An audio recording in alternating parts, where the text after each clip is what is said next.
Ayan po mga palangga, grabe. Pasensya na po talaga guys, hinihingal pa ako. Katatapos lang namin mag-ehersisyo ni Papi ngayong umaga. Pasensyahin na talaga guys, hinihingal ako at the same time, lumalawas din ang aking pawis. Tingnan nyo po si Papi guys. Napapago din si Papi sa aming pag-ehersisyo. Ayan. Ayan, akong gibuksan ang bintana guys. Wadyoy hangin ni sud guys ay. Wadyoy hangin ni sud mga palangga. Grabe inita guys. Pero kagabi mga palangga, kusugas uwan kagabi. Grabe oy. Di matabang guys. So maayong buntag sa tanan. Say good morning iho. Bless mama. Taga Santo. Say good morning to your viewers. Say hello. Say thank you.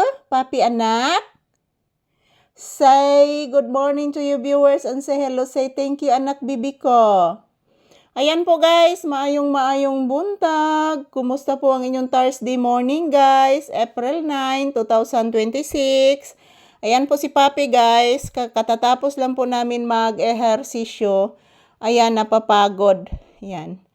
Pahinga muna kami saglit guys. At pagkatapos nito, mag-prepare po ako ng aming agahan ni Papi. So, nagluluto pa din ako ngayon ng paksiw na isda. So, mayroon pang natira sa binili ko noong Monday guys. Yung half kilo and then kada 1/4 ang akong lutuon guys. So ako ra gyud nang ipalabi nila ni Papi og ni Buki guys nga managsuon nga iro.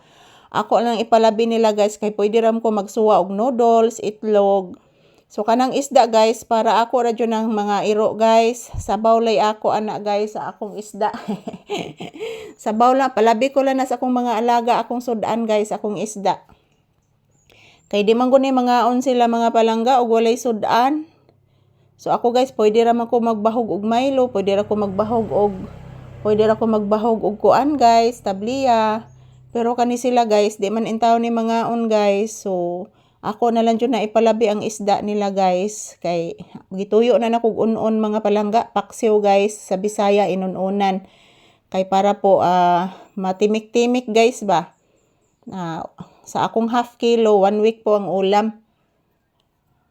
Pang 1 week na pang ulam guys yung aking half kilo na isda.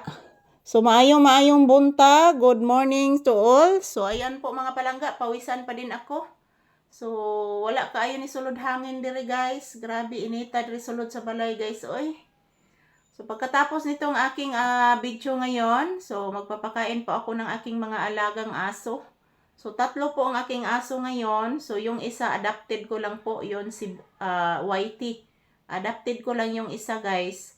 So, ang aso ko si Papi at si Buki na lang talaga. So, yung isa, adopted na lang. Pinakain ko lang po, guys, kasi maawa po ako. So, maayong buntag sa tanan. Happy Thursday. Araw ng kagitingan ngayon, April 9, 2026. So, as usual, this is Papi's update. Morning, afternoon, and evening. Magkukuha po ako ng maraming video para po makita ninyo si Papi guys kung ano po ang kanyang ginagawa.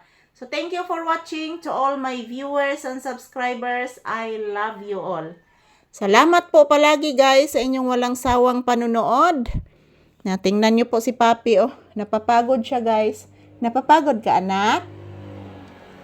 Ha? Napapagod ang anak? I love you. I love you so much. Ayan po mga palangga. Salamat po palagi sa inyong panunood. Pahinga muna kami ni Papi guys. Kasi guys, ang dami kong pawis. At the same time, mabalik ko ron sa tindahan mga palangga. Kay ako ning i-charge akong cellphone dito. Doon. Ayan, maraming thank you guys sa inyong panunood sa amin ni Papi ngayong umaga. Katatapos lang po namin mag-ehersisyo at nagpahinga po kami guys. Happy Thursday and happy araw ng kagitingan sa tanan.